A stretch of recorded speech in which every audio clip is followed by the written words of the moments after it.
Hace unos días se acaba de estrenar en Netflix una serie basada en el mejor cómic argentino de todos los tiempos, El Eternauta.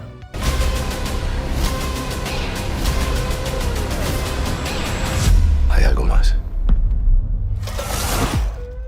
Es una gran oportunidad de llevar esta obra maestra a un público global. Por este motivo, hoy vamos a recorrer algunas de las mejores historietas argentinas de todos los tiempos. Clásicos eternos y muchas historias dignas de ser adaptadas a la pantalla chica. Incluso muchas de ellas ya fueron llevadas al cine. Pero retomando en cuanto a la historia de Westergel, no solamente se quedó con El Eternauta. Escribió muchos otros clásicos. No se detuvo ahí y nos regaló dos joyas más dignas de ser adaptadas. Mort Cinder, la historia del inmortal viajero del tiempo. Fue ilustrada por Alberto Breccia, donde resalta mucho los contrastes de luces y sombras. El dibujo de Breccia la verdad que es impresionante. Él se destacó mucho por hacer todo este contraste de luces y sombras.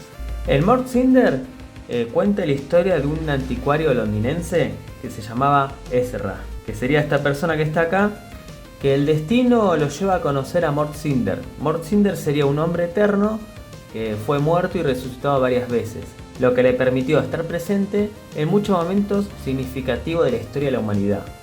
La construcción de la Torre de Babel, la batalla de las Termópilas o la Primera Guerra Mundial. La obra se estructura en historias cortas, en las que Mort Cinder es el que le relata aquel suceso a Ezra. Siempre comienza con Ezra, donde encuentra un objeto antiguo y ahí es donde le aparece la imagen de Mort Cinder. La segunda es Ernie Pike, un corresponsal de guerra que nos mostraba el lado humano de los conflictos bélicos. En este caso tengo esta versión que fue ilustrada por varios dibujantes. La historia está ambientada en la Segunda Guerra Mundial y su protagonista se limita a presentarlas y relatarlas. Ernie Pike es un personaje basado en Ernest Pyle, un corresponsal de guerra norteamericano de la vida real. Su rostro fue diseñado tomando como base el rostro del propio Westergel.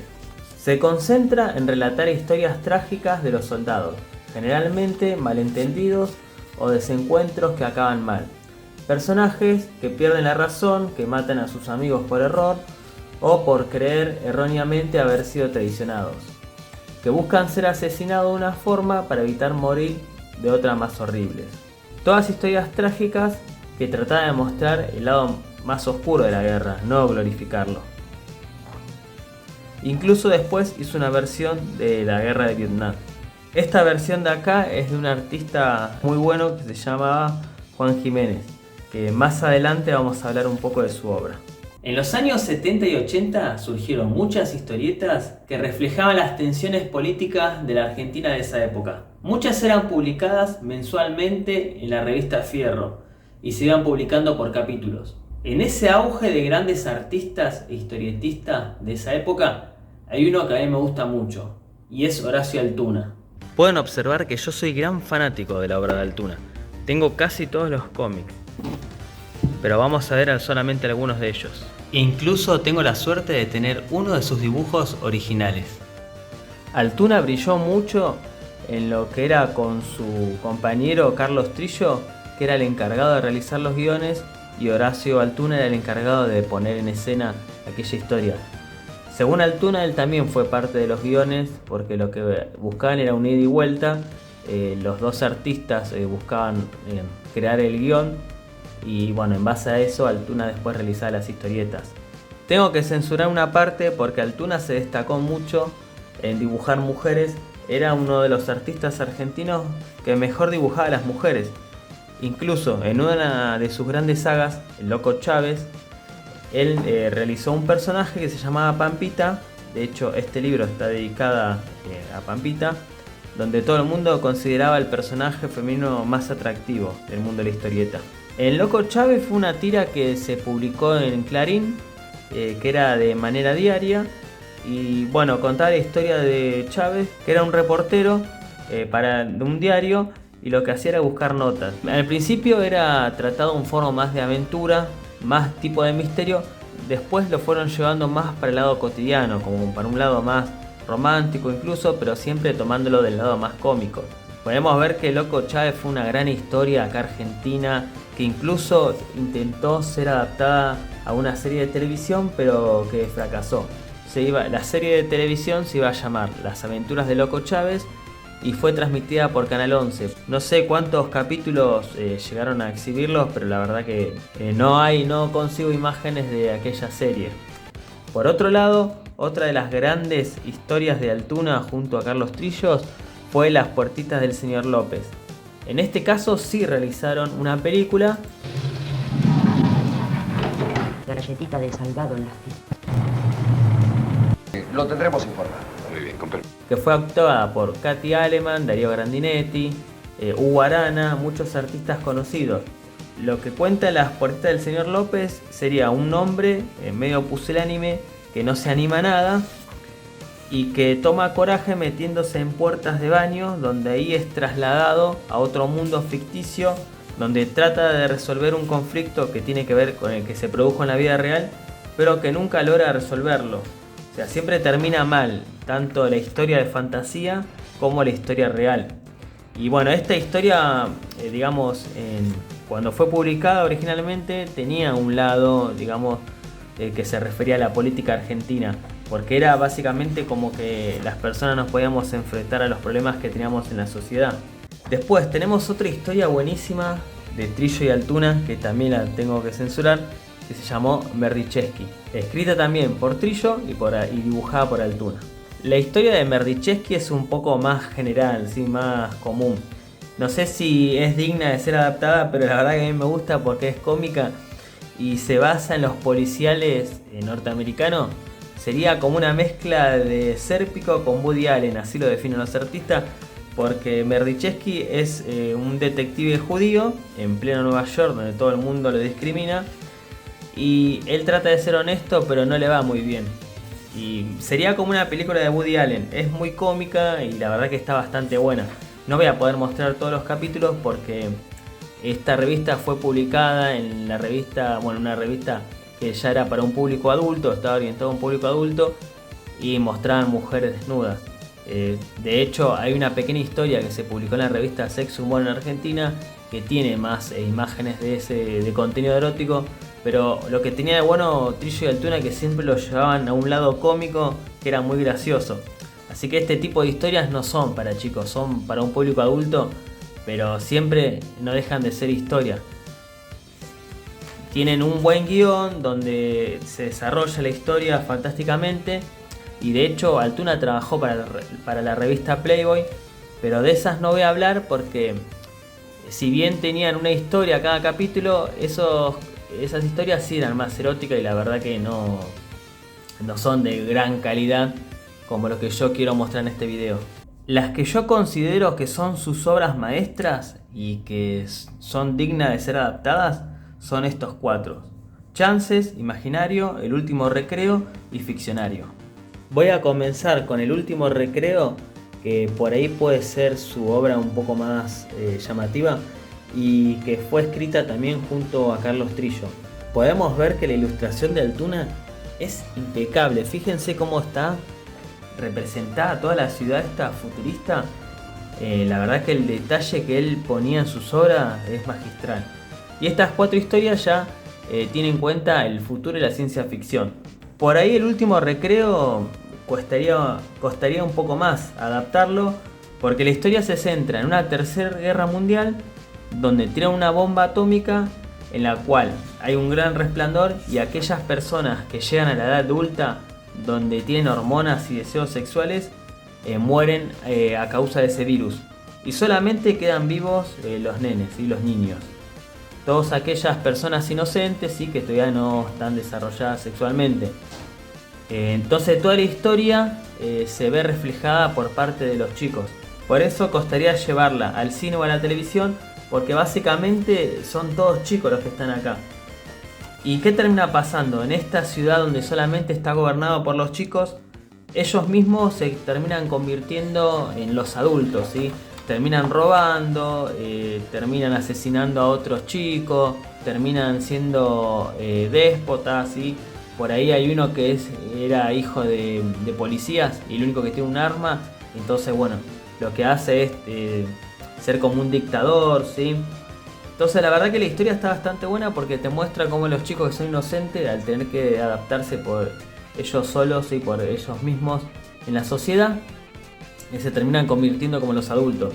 Pero bueno, como tiene muchas cosas de que los nenes se comportan como adultos, por ahí costaría un poco adaptarla. La verdad que esta historia está espectacular y nos deja con un final abierto que no se sabe cómo termina. Cada uno lo puede interpretar de una manera diferente. En cambio, estas 3 historias podríamos englobarla en una misma serie. 2 de ellas comparten el mismo personaje y esta última, que se llamó Chances, fue como la más lograda, ganó un premio y digamos que el universo sería el mismo que de las otras 2. Voy a comenzar hablando de Ficcionario, en la cual el protagonista es Beto Benedetti. Recordemos todo lo que le dije del último recreo. Acá sucede exactamente lo mismo. Es una historieta orientada a un público adulto y está en un futuro donde todas las personas son gobernadas por un ojo, el clásico gran hermano que está de moda.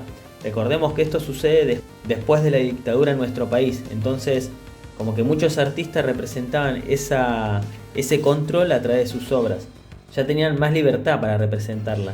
Y acá, bueno, el protagonista es Beto Benedetti, que vive en un futuro donde son controlados por el poder. Tengo que ver bien qué partes puedo mostrar y cuál no, porque esta es la época dorada de la historieta argentina donde, bueno, ya mostraban lo que ellos querían representar, ¿sí? Lo que es el guión es buenísimo, porque son todas historias cortas, pero va, por ejemplo, desde una falsa alarma de una bomba atómica donde todo el mundo tiene que ir corriendo hacia el búnker para salvarse, y en ese trayecto la gente se termina volviendo loca y termina asesinando, matando, abusándose de otras personas. El egoísmo como que empieza a predominar y al final hace una reflexión nuestro personaje que con estas falsas alarmas no es necesario mandar una bomba atómica porque las mismas personas serían las encargadas de aniquilarse más que la propia bomba. Como para que más o menos tengan un sentido de que a lo que va a apuntar la historia. Siempre una crítica social y sobre todo no solamente del poder, sino de lo que de lo que es el ser humano. La verdad que es buenísima, los dibujos impecables, en todos los cuadros Altuna hace una sobrecarga, pero que no queda mal, queda espectacular, los ambientes, los personajes, las poses, todo. Y bueno, tenemos aquellas historias, como les dije recién, otras donde por ejemplo una persona es dado por muerto y nadie lo quiere aceptar, no tiene seguro de médico, no tiene nada, y como para que vean un poco lo retorcido que es, que él va a buscar un documento falso y al final, bueno, lo terminan matando y el propio policía dice que bueno, al final ya estaba muerto, se resolvió un problema, como que no le interesaba de que se habían equivocado y lo dieron por muerto. Bueno, pero podríamos considerar una de las grandes obras de Altuna que podrían ser adaptadas, junto con su especie de secuela que se llamó Imaginario. Incluso quiso hacer una segunda parte, Imaginario 2, pero no la llegó a realizar Altuna. En esta segunda parte Altuna ya utiliza color. La ciudad se puede ver que es la misma, pero con el color resalta mucho esos detalles. Es como les decía en la historieta anterior, ya es orientado a un público adulto. Y son 4 historias unitarias también, donde el protagonista es el mismo, es Beto Benedetti. Él es un periodista donde trabaja para un canal de televisión que busca lo morboso. Siempre tratan de que él filme escenas morbosas de la sociedad. Por ejemplo, había una actriz de películas eróticas que estaba metiéndole los cuernos al novio y tenía que él grabarlo. Él quería ser una persona más sensible y no lo dejaban, como que no le interesaba eso al público. Y en esta historia el verdadero protagonista en realidad también es la ciudad, junto con Ficcionario. La sociedad es como donde predomina toda la violencia y la verdad que bueno, es una de las grandes obras, pero que yo la tendría que contar junto con la anterior, con Ficcionario. Miren la calidad de los dibujos, la verdad que te traslada directamente esto al plano, es impresionante. Y por último, la última historieta dentro de esta cuatrilogía, digamos, futurista, es Chances.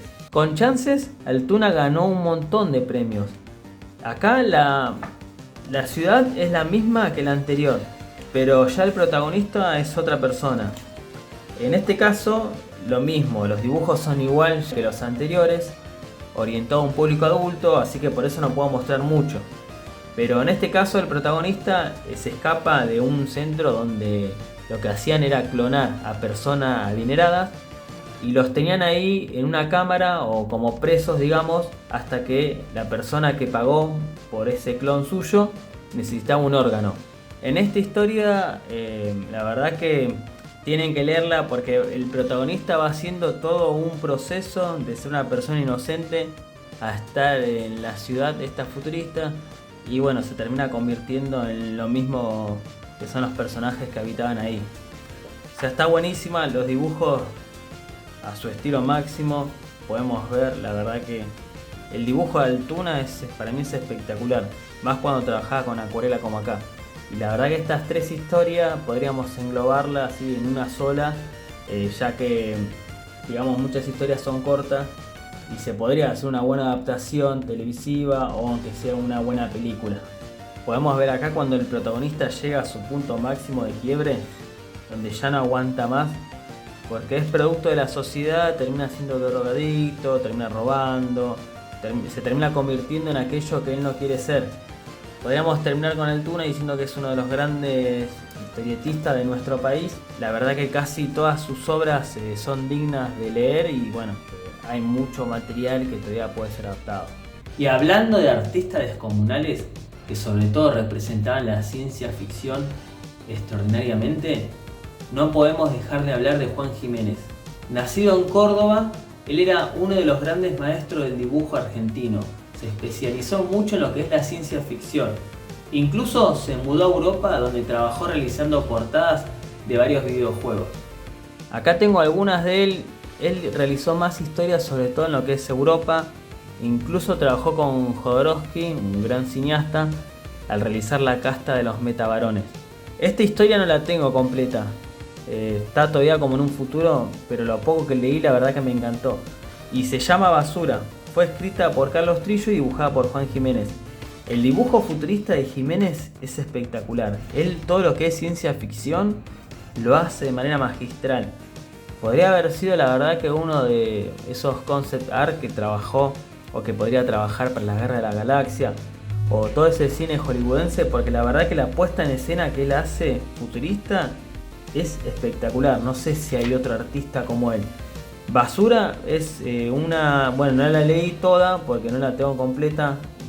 La tengo como pendiente, la vez que las vi para comprarla era una versión que no venía en color. Yo quiero buscar esta que viene en color, que fíjense qué bueno que está. Y transcurre bueno, en una ciudad donde está gobernado por la basura y como siempre están los de clase alta que viven en la mejor zona donde no hay basura y las personas pobres que tienen que vivir en medio de la basura. Imagínense esto llevarlo, estamos en una época donde todo lo que es ciencia ficción se inspiraba en Blade Runner y en esa estética cyberpunk. Fue publicada en Zona 84 y bueno, y algún día espero leerla toda completa. Para ver un poco más lo que es los dibujos de Juan Jiménez, les voy a mostrar Cuestión de Tiempo. No, el guión la verdad que no es uno de los mejores, está bastante bueno. Los dibujos, como siempre, es lo que a mí más me gusta de él y es lo que me lleva a leer continuamente sus historias.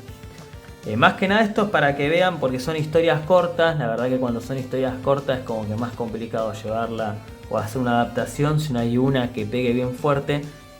Pero bueno, para que vean más o menos lo que es el estilo de dibujo de él. Sería básicamente como Las puertas del señor López, pero son solamente historias sueltas y ya no hay un personaje principal acá. Todo con la estética futurista, tremenda, como siempre lo sabe manejar el artista. Por último, de Juan Jiménez, una historieta que sí podríamos adaptarla tranquilamente y realizar una serie de Netflix es Ciudad. En esta historia, nuestro protagonista fue escrita por Ricardo Barreiro. Juan Jiménez la dibujó. No sé si Jiménez agregó algo en lo que sería el guión, pero no es solamente Jiménez. Cuenta la historia de John, un hombre que tras una discusión con su novia se encuentra perdido en una ciudad extraña y monstruosa. Bueno, en esta ciudad hay personajes de los más típicos y extravagantes. En algunos lados está habitada por náufragos, en otra una persona que es capaz de manejar a las ratas, hombres y mujeres que también se van extraviando y van llegando a este lugar que como que no tiene lógica. Sería un capítulo, digamos, de La Dimensión Desconocida o por ahí de los cuentos asombrosos de Steven Spielberg. Pero la verdad que esto está tremendo y se puede adaptar muy bien porque va llevando a personajes más icónicos. Una buena persona que podría haber hecho una buena película es David Lynch, ya que podría explotar un poco más los personajes extravagantes y las situaciones. La atmósfera es fantástica, si bien los colores son en blanco y negro, la verdad que está bastante bueno lo que es todo el dibujo, porque Jiménez dibuja bastante bien. Para mí se destaca más en lo que es color, pero es un gran dibujante. Serían también historias cortas porque los capítulos son como autoconclusivos. Si bien todo transcurre dentro de la ciudad, son autoconclusivos. Por ejemplo, acá hay una donde se meten en un supermercado que está vacío a buscar víveres y bueno, y quedan atrapados ahí. Y bueno, cuando logran escapar ya no es que vuelven a buscar o mostrar lo del supermercado. Acá tenemos la escena de las ratas que le decía. Lo mismo, el personaje no vuelve a aparecer. En este cómic la verdad que viajaremos en una urbe infinita. Está repleto de seres fantásticos. Acá podemos ver una parte en color. Fíjense que donde más se destaca Juan Jiménez es en el color. Las situaciones son increíbles. No hay una lógica. La verdad que es súper recomendable esta historieta. Y para mí está dentro de las mejores argentinas. Y yendo más hacia un lado de lo que serían las historietas más cómicas, de las que se publicaban en las revistas, hay muchas, que incluso algunas fueron adaptadas. Por ejemplo, el caso de Mafalda, que es una de las historietas más conocidas globalmente de la Argentina. Era publicada en forma de tira cómica y autoconclusiva. Tenía generalmente pocos cuadros donde concluir la historia. Hay muchas de ellas, incluso está Paturuzú, que también fue llevada al cine. Pero entre todas esas historietas globales de ese estilo, quiero hablar que incluso llevaba lo absurdo al límite, y estoy hablando de Buggy el Aceitoso de Fontana Rosa. La verdad que esta es una obra de otro gran artista, Fontana Rosa, que hacía más tiras cómicas y los dibujos eran más humorísticos.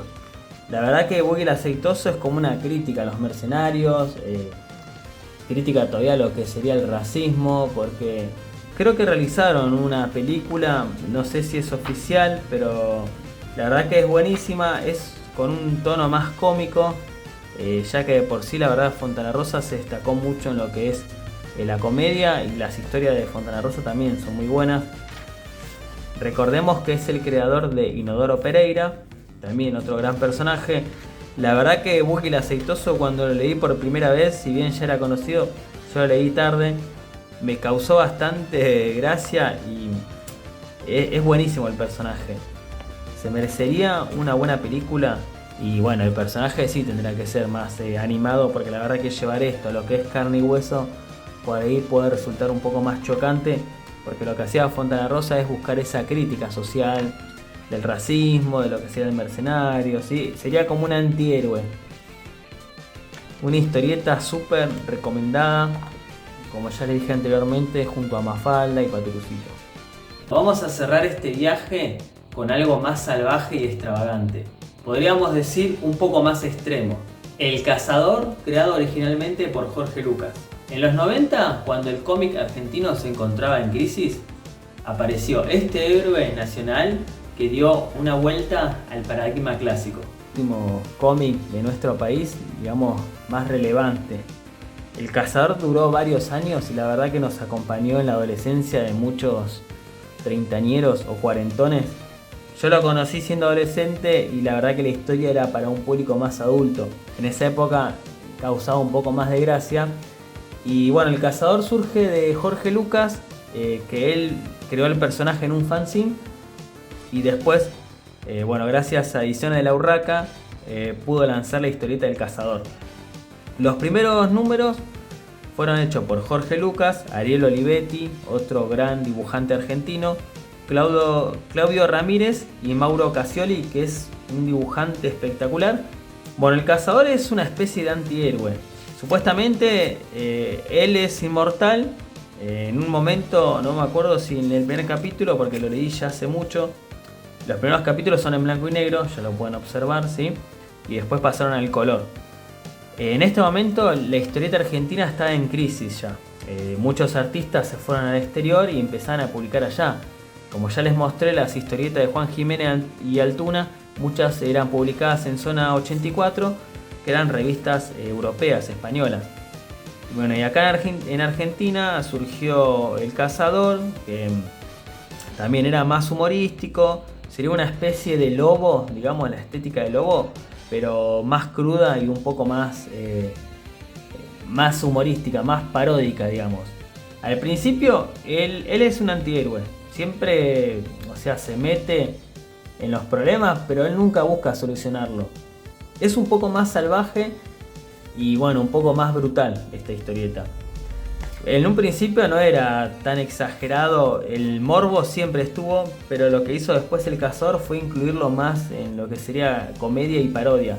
Si bien ya acá, creo que, no sé si es en este capítulo o en el tercero, creo que aparece Pergolini. Después esto se intensificó mostrando a personajes de la cultura popular acá argentina. Creo que este sería Pergolini de aquella época. Y en El Cazador, los 4 artistas creo que iban dibujando una página cada uno para hacerlo más rápido. En El Cazador, después de estos primeros números en blanco y negro, lo pasaron a color, un color digital. La verdad que acá donde se vuelve más conocido El Cazador y un poco más morboso. Yo perdí muchos números, pero imagínense que en un número aparecía Dragon Ball y hacía una parodia de Dragon Ball. Siempre El Cazador se ríe de los demás. Y insulta demasiado. En esa época nos causaba gracia porque éramos adolescentes. Y el dibujo lo mismo, es mucho más grotesco. Las escenas de sexo son mucho más fuertes que lo que es en las historietas del Tuna. Pero lo hacía de manera más cómica, ¿sí? Capaz que hoy en día, no sé si podría publicarse hoy en día este tipo de revista. Más por cómo lo hace. Porque la verdad que El Cazador no es una buena persona. Y sobre todo esto lo podemos ver en un número que muchos por ahí podrían considerarlo polémico, que es cuando volvieron a reeditar la revista, porque tuvo como varias reediciones. Este número la verdad que sí podía ser un poco controversial, porque termina pasando que todo lo de el Cazador va a Showmatch y lo echan a Tinelli y él se apropia del programa. Y hace varios chistes, por ejemplo, pero de humor negro, ¿sí? Pero cuando El Cazador empieza, por una bomba en Showmatch y él es el que conduce el programa, las bromas que él hacía son como mucho más pesadas. Por ejemplo, los dibujos son más grotescos. Y las bromas que hacía El Cazador eran como un poco más fuertes, porque esta persona que está acá le hace una broma de que la mujer lo está engañando. Y esta persona se termina suicidando. Después, donde llega, al punto límite es cuando hacen que todo el atentado a las Torres Gemelas haya sido una broma para Videomatch. Yo no sé si esto podría haber sido publicado actualmente, porque la verdad que en una crisis como esta, no sé si conviene hacer chistes así tan fuera de lugar. Pero en su época la verdad que a todo el mundo nos causó gracia porque era el humor de la época. El Cazador la verdad que sin duda fue un ícono nacional, todo el mundo nos reímos. Yo recuerdo ese capítulo donde hacía una parodia del Chavo del 8, había un montón, incluso sacó una serie que era sobre Diego Maradona, que también estaba buenísima. Y aunque no lo crean, El Cazador sí llegó a la pantalla grande y hizo una película que actualmente se puede alquilar online, o si no la pueden conseguir en las ferias donde está Jorge Luca, él vende el DVD con la película y ahí se puede ver.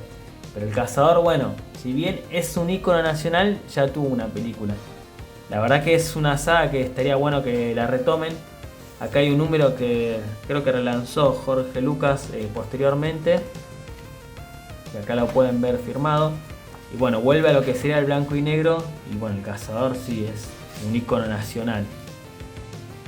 Estas historietas son más que entretenimiento. Son parte de nuestra cultura, nuestra historia y nuestra imaginación. ¿Cuál de todas estas es tu favorita? ¿Cuál agregarías? Te leo en los comentarios.